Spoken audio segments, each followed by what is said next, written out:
Now in the big match revisited.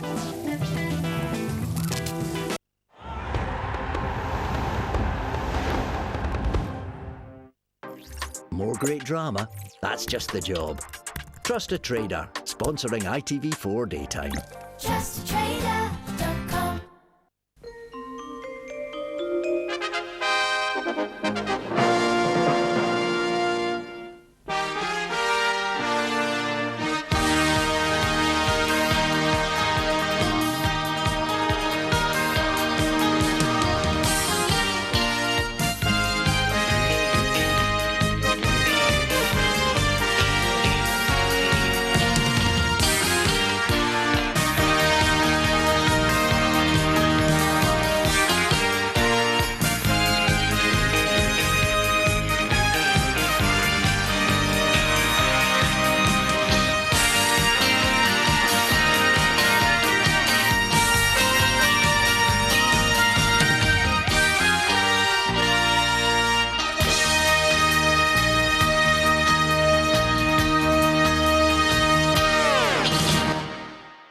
Good evening, and tonight we continue to bring you exclusive action featuring the top two teams in the First Division.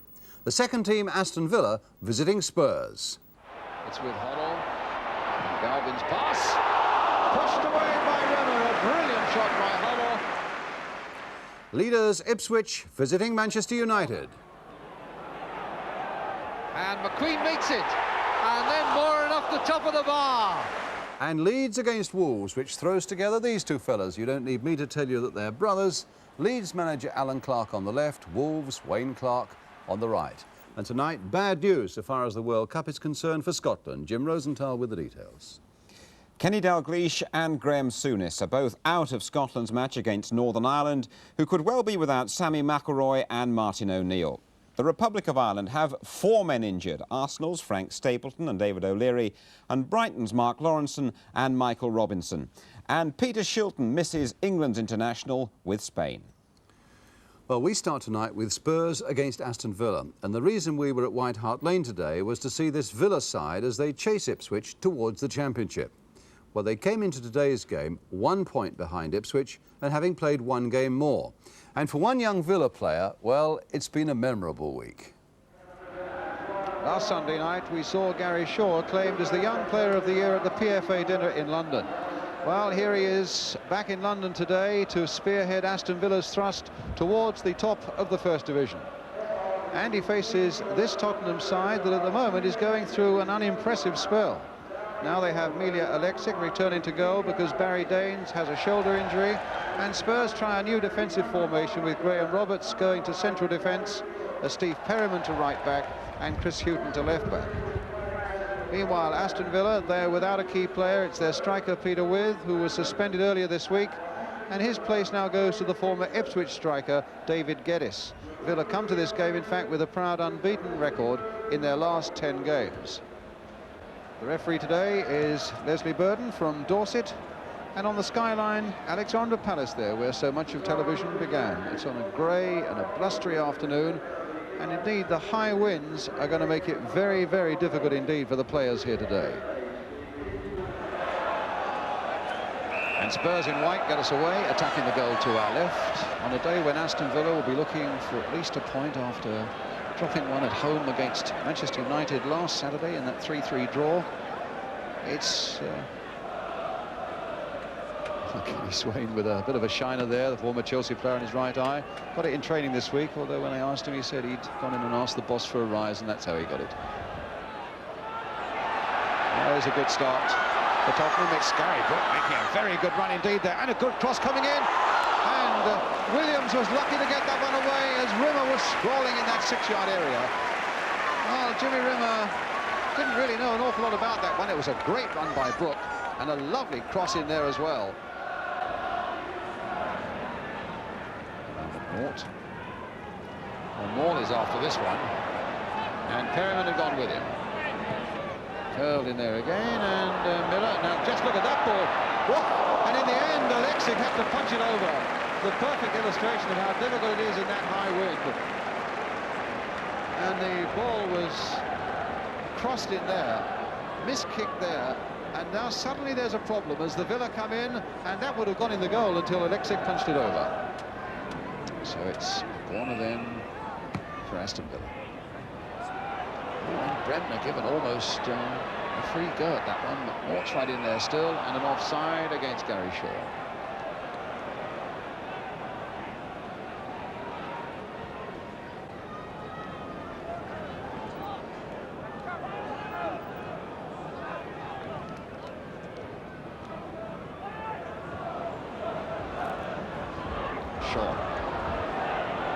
Geddes alongside him, still with Shaw, trying a shot himself, just wide.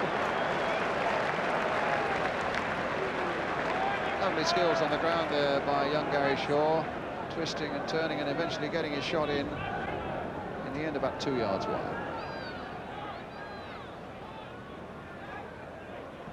Spurs lying 8th in the table, Aston Villa 2nd. Galvin with the header, Burns getting it away. Another Tottenham throw. Millens from the Dunfermline player. Such a good influence at the back there for Aston Villa, though.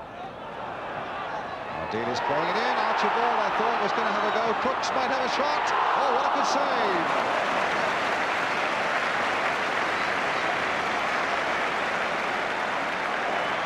Crooks allowing it to go to Ardiles.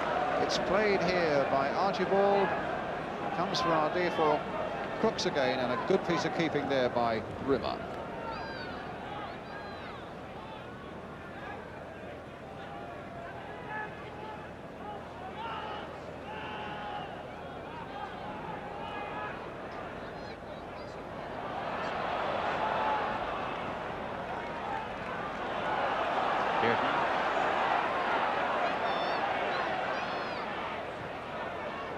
Brook played a beautiful ball there for Crooks. Goal!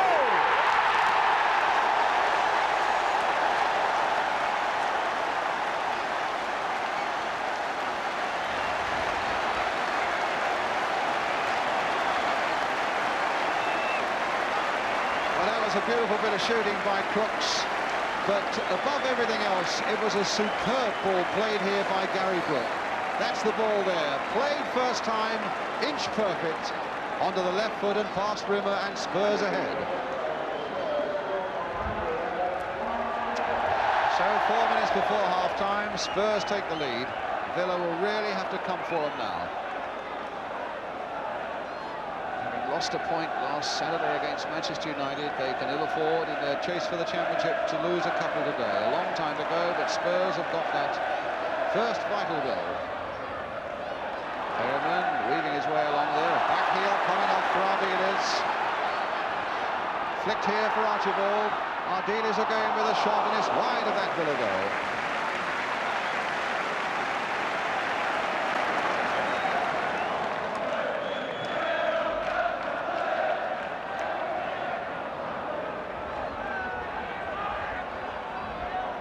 Cowans, Morley. Roberts.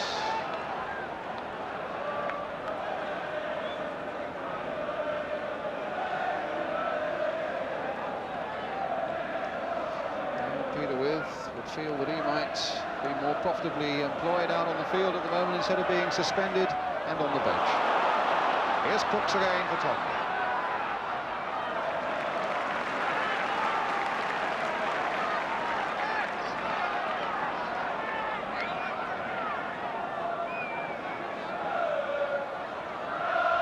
Brook, who made that goal for Crooks.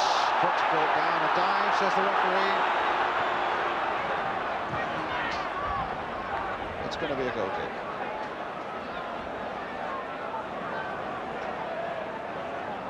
Referee had no doubt at all that it was a dive. And the referee was right. Ardiles with the header. Crooks with the touch there. Brook again now. That's a good shot, and Rimmer, well, that must have moved a fair bit in the air, and it came fast to Jimmy Rimmer, and it was a lovely piece of play again by Gary Brook. He's a youngster who's really coming on at White Hart Lane.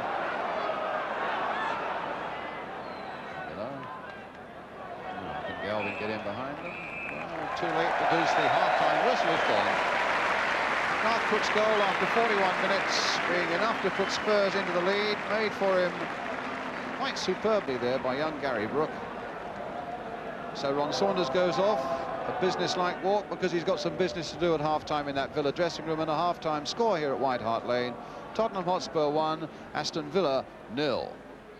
And we'll be back with the second half.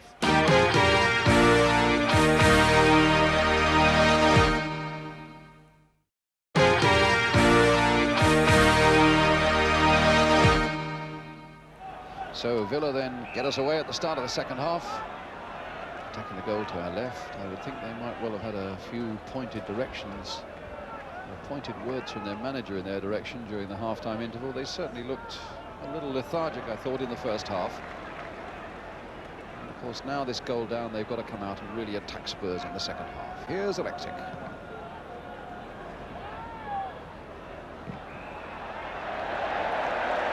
Seems to be an incredible number of stoppages in this game.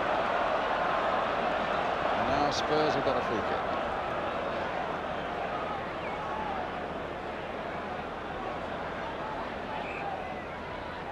Deal is playing it for Brooke, who really hits a very sweet ball, but that time it went straight into the Villa wall. Here's Brooke again. And this time straight to Gary Williams.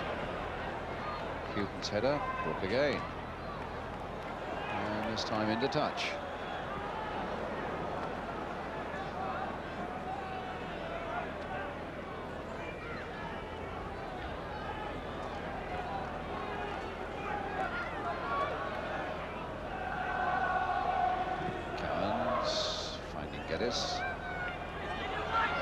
Berman there first, just making that away well from Geddes.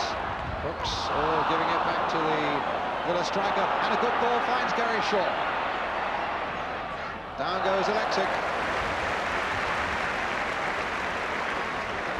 Shaw showed his speed there and his ability to hit an on-target shot, with the Spurs defenders really getting into him there, as you could see. Down goes Alexik. It's Brooke. Oh, not much to spare there for Rimmer.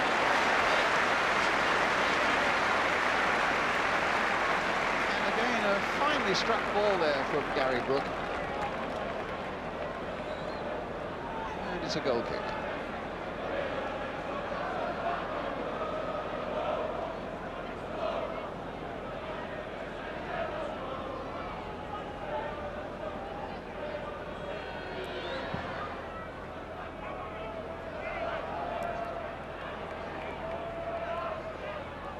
Brooke again.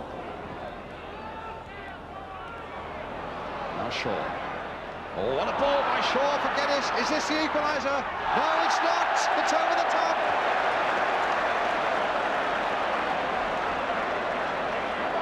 Well, they won't come any better than that, the chances for Aston Villa. And David Geddes, look at this ball though from Gary Shaw. Beautifully played into the path there of Geddes. You could see what his intentions were. You could see also there was the slightest bobble just as he was going to strike the ball, and that took it over the crossbar.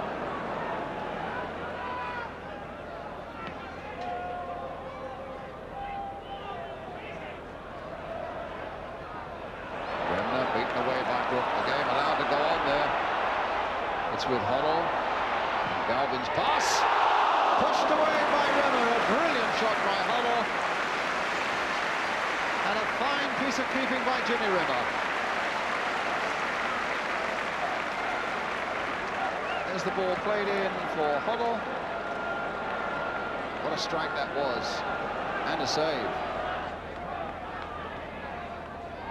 Shaw beautifully played. Geddes trying to get on the end of it. And Alexik right in there, and in the end the whistle had gone as it was tangling there with Cowans. But again, it was a supreme example of the skill of Gary Shaw, getting that ball in the first place. I mean, that's really class. Beautiful.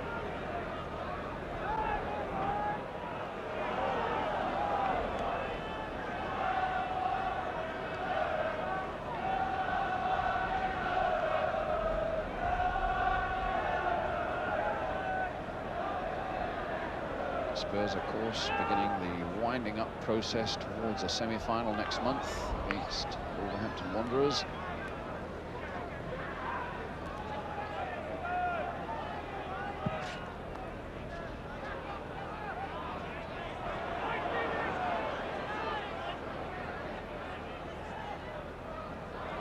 Play by Morley. Made in for Shaw. Oh, no word. Yes, penalty. He was just nicked. I had the impression that Graham Roberts did nick him, and the referee had no hesitation. Graham Roberts perplexed by it, and the referee, you can see with that gesture there, saying that you took Shaw's legs, and now it's down to Alexic. Well, Gordon Cowans is usually the man who takes the penalties. He's scored 4 times this season, and 3 of them have come from the spot.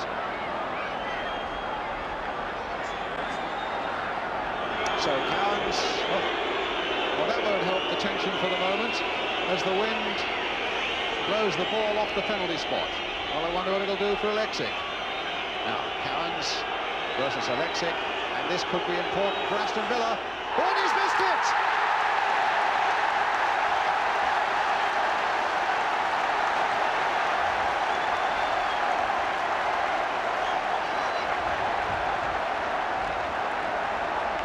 Costly miss, and disappointment for the skipper Dennis Mortimer, and anguish there for Gary Shaw, and he's not too pleased about it either. Ron Saunders blasted high over Alexic's crossbar.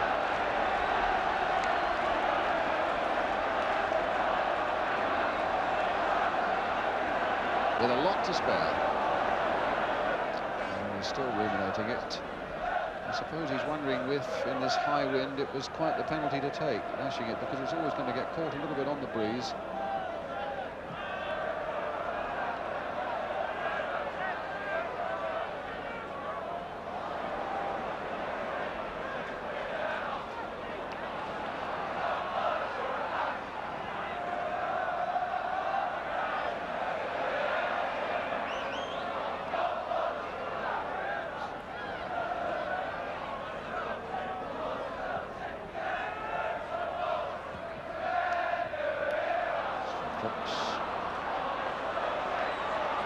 Trying to get to that byline, succeeds in doing so. Huddle over the top, and in fact it just flicked off a defender going for the corner.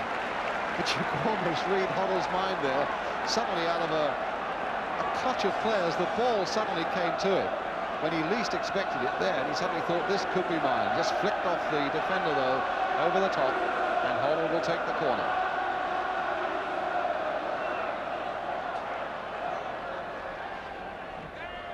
Lower that time, which is probably Cowan saying to himself, if only I'd hit my penalty in the same sort of way. Mortimer to Morley. Geddes away down the left. Gary Shaw's gone away on the right. Bremner's up there too. Here's Cowans. But Miller cut it out. Calling for Archibald. Now with Huddle. And now it's 3 against 3. Huddle attacking them onto the left foot. A wicked shot there, wide of the goal though. Well, Villa committed so much to going forward that suddenly it was 3 against 3, and nobody better to take a 1 against 1 than Huddle. Just that yard, but then a yard wide. Geddes.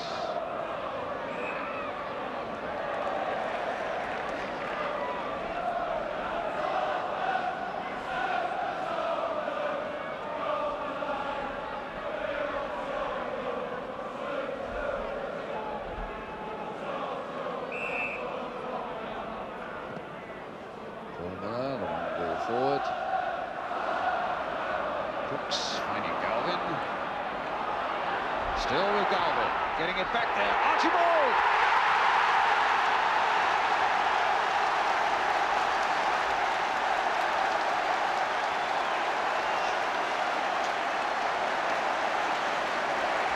Well, that's 2-0. And it's one of the unsung heroes, Tony Galvin, who set that one up. Coming down this byline, and he's done that rather well once or twice today. There's the cross going in, and the header, and And a good one, that is, on the replay there from Steve Archibald. 2-0. And the man who made it, Tony Galvin. So they're in a bit of trouble now, Villa.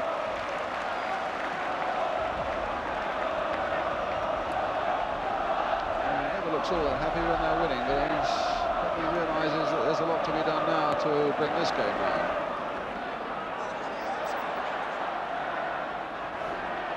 Brook. Huddle. That's played on there, and McNaught had trouble getting that away. The breeze isn't helping, and Crooks, well, that was astonishing. Villa were hanging around there, and the breeze was playing all sorts of tricks on that ball. And suddenly Crooks, from being nowhere, there he is, just watch Garth Crooks there, suddenly realises that there might be a chance there, and Rimmer had to save.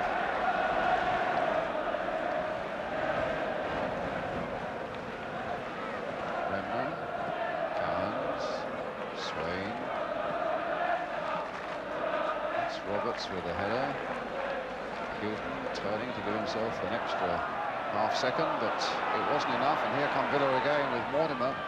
Merriman getting that one away to Hoddle. That's a ball and a half again, this time for Crooks.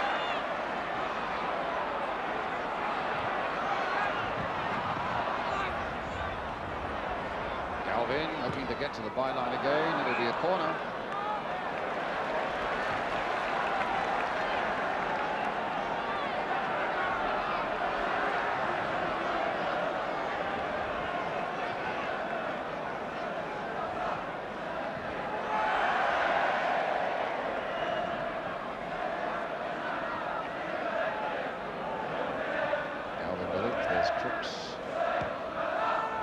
Here's Brook, shooting position. Oh, what a save! Flipped that one up and over, but really the inquest in that bit of defence is look at the space there was for Brook on the edge of that penalty area. Morley battling, but Miller in control. Looking at watch. Looking at his linesman, who've signalled that the 90 minutes are up. And there goes the final whistle. It's another blow for Aston Villa. Having dropped a point last week, they've dropped 2 here today. Might it have been different if Gordon Cowan's penalty had gone in? Also, if that shot from David Geddes just before it had gone in as well.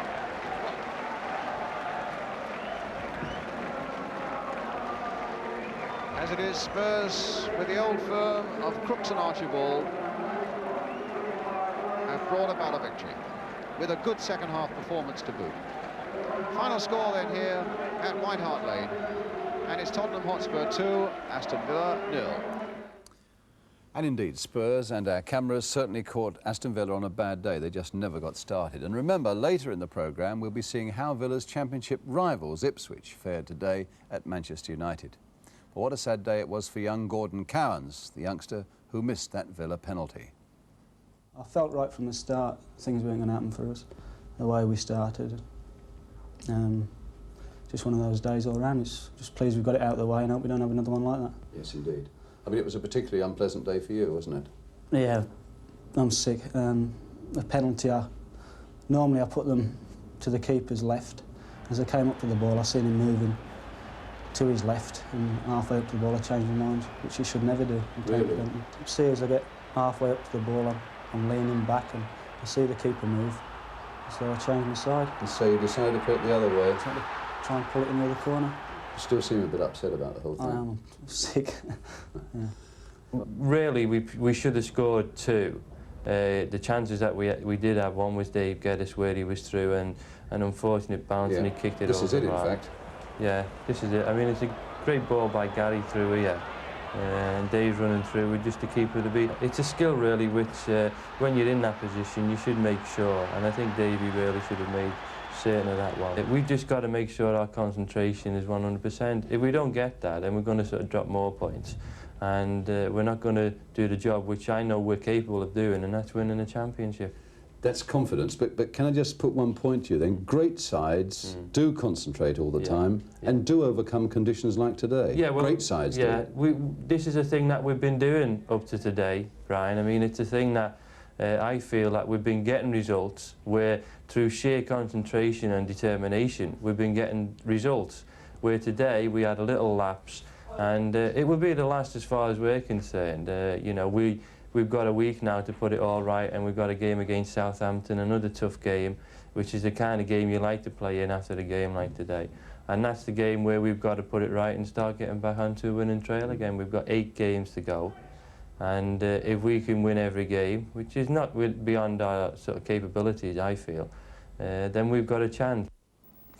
8 games and 8 wins. Well, that is positive thinking for you. And Dennis Mortimer also told me that he's been carrying a groin injury all week and that both he and Gary Shaw have dropped out of the England B international in Spain on Wednesday. In fact, there's news of quite a long and sad catalogue of international injuries from Jim a bit later on.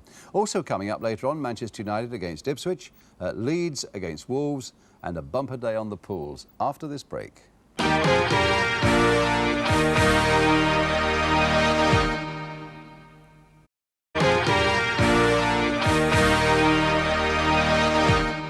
Well, welcome back. We've seen how Aston Villa faltered in the championship race today. Now let's look at the leaders, Ipswich. They took an unbeaten run of 20 matches with them today to Old Trafford to face Manchester United, where the game was covered by Granada Television with commentator Gerald Sinstadt. First, the Ipswich team news. Both first-choice fullbacks are injured, so there's a league debut for Kevin Steggles, who played against St Etienne on Wednesday. Up front, where Alan Brazil failed a fitness test, Kevin O'Callaghan, who's been easing his way into the side mostly as a substitute, gets a chance from the start. The midfield is the area that's been hardest hit, calling for something of an improvised solution. That involves the recall of Mickey Thomas and Mike Duxbury, plus an experiment with Kevin Moran, normally a central defender. Ipswich kick off, attacking the Stretford end. They're all in dark blue, Manchester United red shirts and white shorts. Rain still falling. Difficult afternoon for referee Terry Morris from Leeds. Mickey Thomas. Myrtle's chasing, Osmond putting it into touch. Ipswich unbeaten since they lost at Tottenham 3 months ago. 16 wins and 4 draws since then.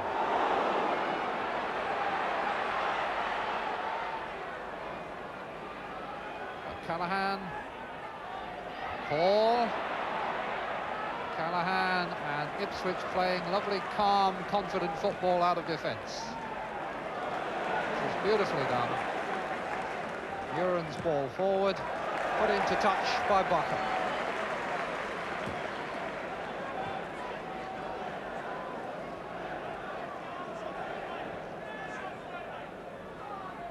Muren long, Nichols header, Koppel. Walk against Birtles. First free kick of the game is Manchester United's.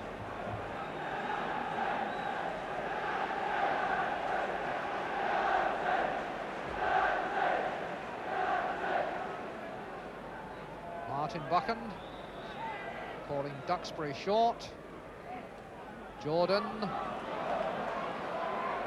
Duxbury going in. Eric Gents. Mariner in the chase. Albiston after him. Bailey has stayed back and it's just wide as Mariner goes sliding in. First chance of the game.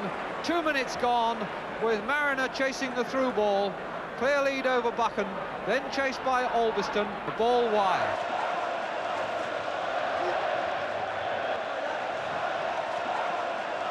The call, and Mariner had been tripped by McQueen.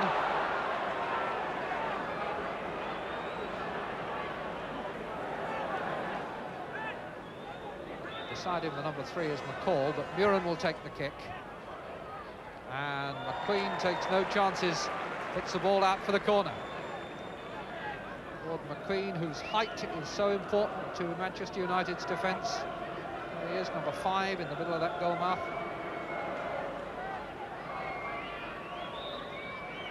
Murin again to swing the corner in.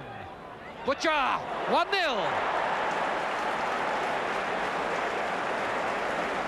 It was so simple. He had an absolutely free header, and the accuracy of Murin's corner kick did the rest. Bailey no chance. 7.5 minutes gone. Manchester United 0, Ipswich 1.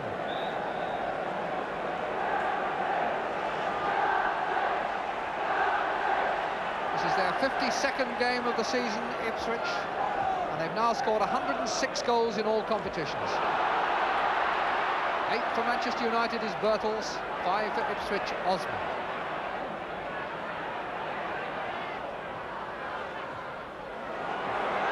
Header out by McCall.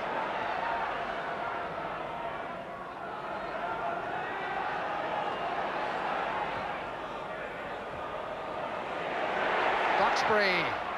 It's a good try. Well covered by the goalkeeper, but very accurate from Mike Duxbury. Right up in the top corner. Just sizes this up, hits it well, and that's a very good effort.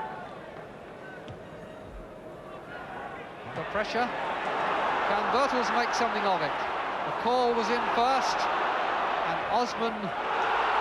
Clearance charged down by Jordan. Koppel free on this side, and it was a good cross. Birtles should have scored. Thomas does! Mickey Thomas makes it 1-1, 17.5 minutes gone.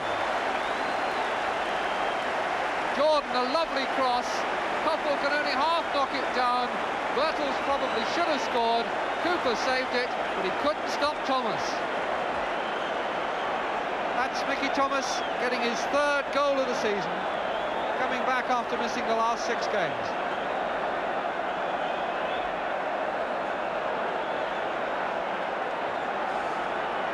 Well, it could be one of those games in these conditions, and we may well be in for plenty more goals. Nicol. Osman. Gates. Blocked by Moran as he tried to play the pass for Walk. Thomas.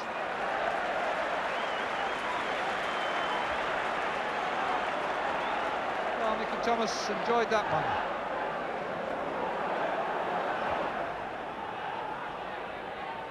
Thomas.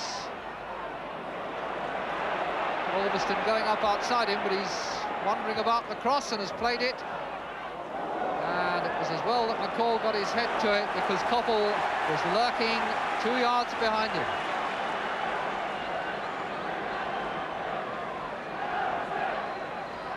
Queen arriving slowly to the edge of the penalty area as Koppel takes the corner. And McQueen meets it, and then Moran off the top of the bar. Cooper was pleased to see that go over. Wide and deep from Koppel's corner. McQueen hauls himself up.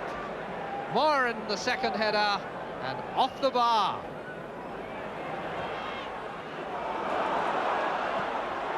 Misjudgment by Osman now. Jordan. Jordan going on and crossing. Thomas was there, but never got a clean shot. Koppel is there. Osman died in front of that one, and Butcher is heading for safety. O'Callaghan. Turn now for Buchan and for Duxbury, and the pressure's still on. And that was a foul by Jordan on Tyson.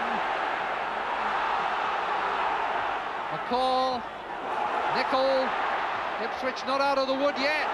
Birtles didn't know which way to go. Set it up for Duxbury. He's forced wide, but Alveston is coming and gets the shot, and Cooper saves.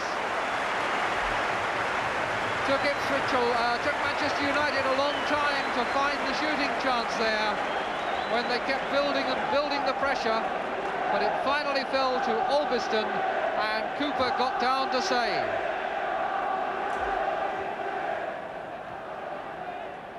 Nicol. Chase that. Koppel is doing so. And has got it. won a corner.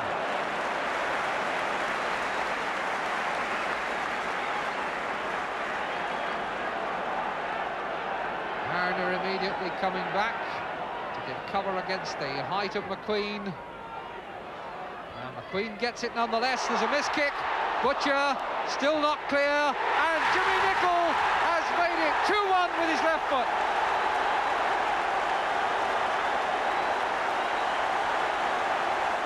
Once again, the corner produces a goal. Header down by McQueen. Butcher makes the clearance, but only as far as Nicholl, and what a perfect left foot. So it's 2-1. Jimmy Nicholl, his only other goal this season in the FA Cup against Brighton. Well, the Stretford end have got something to taunt the Ipswich fans with now. Butcher misses contact. Birtles against Osman, wondering where the support's coming from. It was Koppel. Touchback for Duxbury, and then Butcher. Chance hasn't yet completely gone though, because Nicholl can cross. And Jordan goes up, crashes the crossbar, and over the top for a goal kick. And that one would have sealed it. Joe Jordan. Fine cross from Jimmy Nicholl. Magnificent header from Jordan.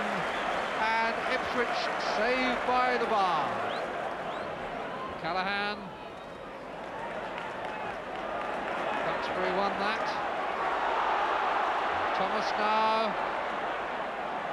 Jordan. Albiston. Moran. Couple going wide on the far side.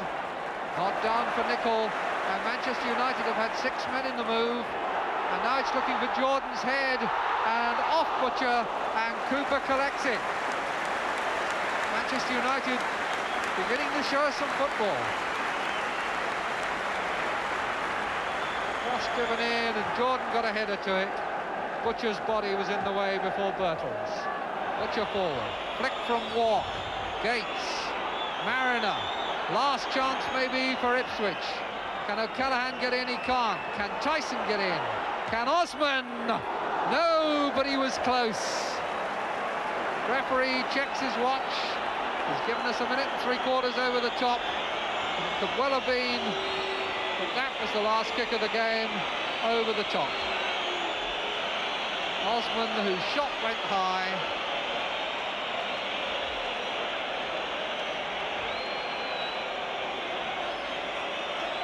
Mr. Morris shortly to bring down the curtain. And that's the roar that greets a scoreline which reads Manchester United 2, Ipswich 1. Jimmy Nicholl having scored the decisive goal in the second half of a game which could well throw the championship open again. Indeed, both championship chasers beaten today then. It leaves the top of the table just as it was this morning, except of course we were 1 game nearer the end of the season.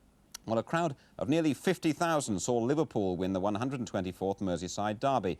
The Everton fullback John Bailey responsible for the only goal. You can see him on the left of that picture. Bailey heading a Jimmy Case corner into his own net with only 13 minutes left.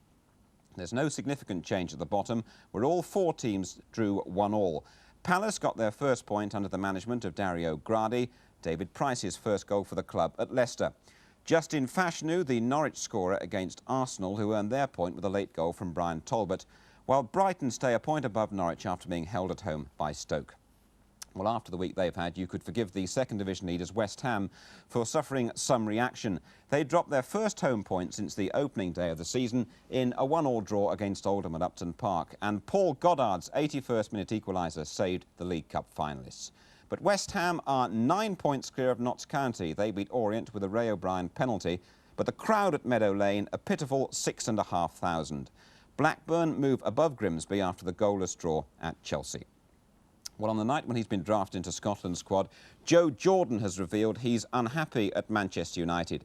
In the Sunday Mirror, he says he'll leave United when his contract expires at the end of the season unless he gets a pay rise. Jordan says he doesn't want to go, but he will move unless the club meets his demands, and I understand they've already turned him down twice.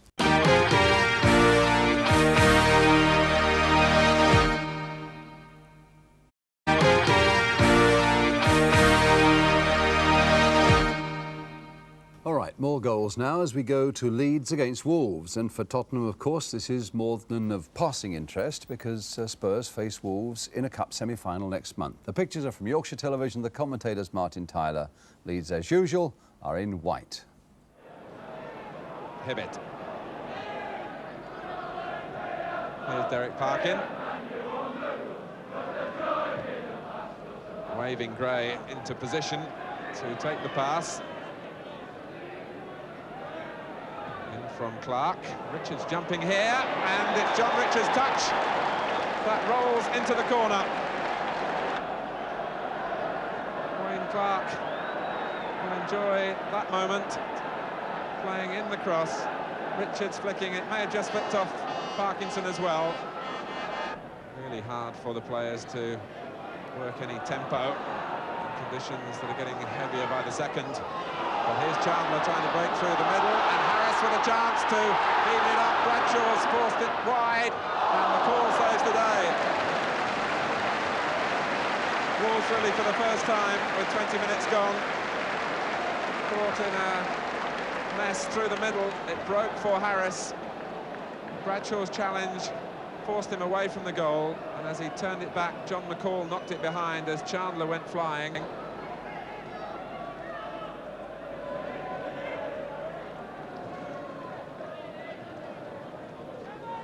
Here's Parkin.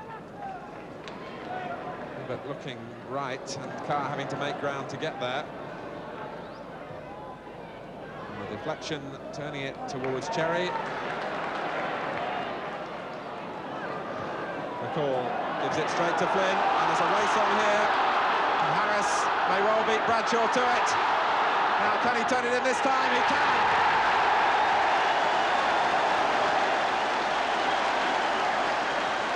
And Leeds, who have caught Wolves square once or twice in this opening half an hour, finally make it count.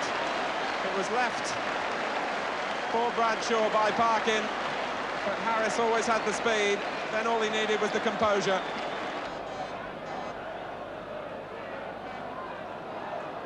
Greenough. Parlane. And Berry's touch. And Chandler.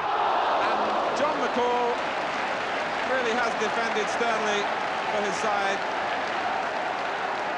The angle was always against Chandler when the chance came his way, but I think as we look at it again, we'll see that as Parlane planted the header forward, it was Berry's flick that almost embarrassed Bradshaw, but McCall was there to the rescue.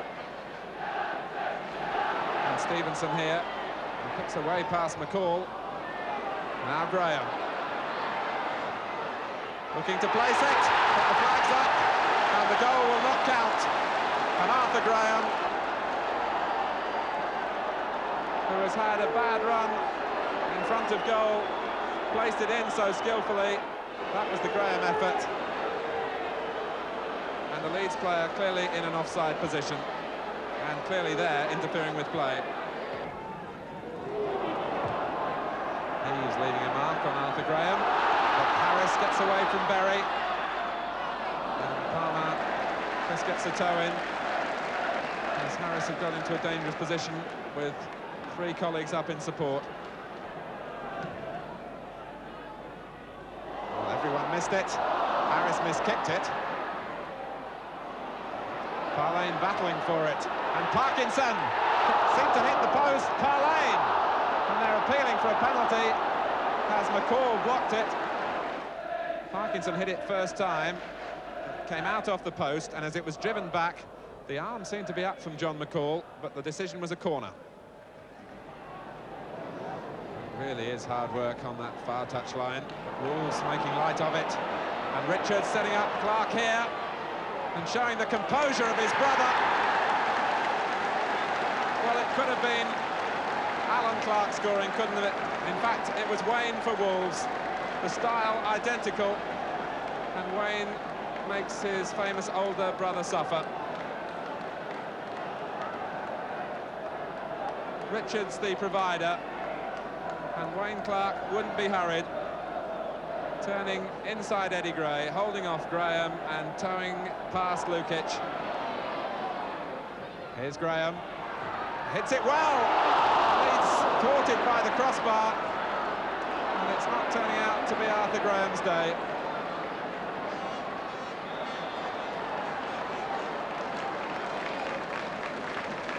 Graham already had one effort disallowed, and then tipping the ball over Bradshaw, but not under the bar. Here's Palmer.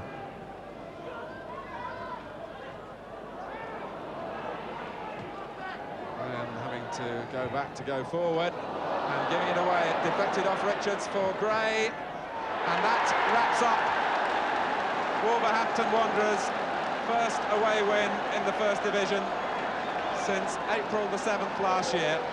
It's Arthur Graham for whom this game began badly and got worse. Deflected off Richards, and Gray kept his shot down and got his bearings right. Well, Wolves the winners by 3-1, showing some good goal-scoring form there. One goal scorer, of course, Wayne Clark, against the team managed by his elder brother, Alan. It's a break down the left-hand side, I think it was. We can have a look at it. Yeah, Andy picked the ball up, he played it inside to John Richards. And I was free on the right, and I was calling for the ball. And John played a good ball infield inside Eddie Gray. Did you think about hitting it at first time? No, I knew what I was going to do. I knew Eddie had come out too far, and I just pushed it onto the right leg and pushed it in. Alan, are you conscious that Wayne is very much in the same mould as you were as a player? Well, look at him. He's my double, isn't he? But as I say, I think it's a crime to play a boy who is a born goal scorer in midfield. I think he's a very lucky man, his manager, to have such a bright young man on his books. If he doesn't want him, I'll take him off his hands. The thing that he's been born with, you can't give that a player. And as I say, I think it's an absolute crime. A lad of 20, or just 20, playing the position he's playing. Well, thank you again for being with us, where tonight we've seen the leaders Ipswich beaten at Manchester United and their strongest challengers Villa going down at Tottenham. And for them, we've reached the point in the season, of course, where every goal means something special, and so does every miss. And Villa missed two great chances that would certainly have meant a point today. Good night.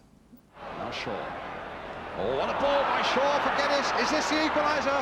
No, it's not. It's over the top.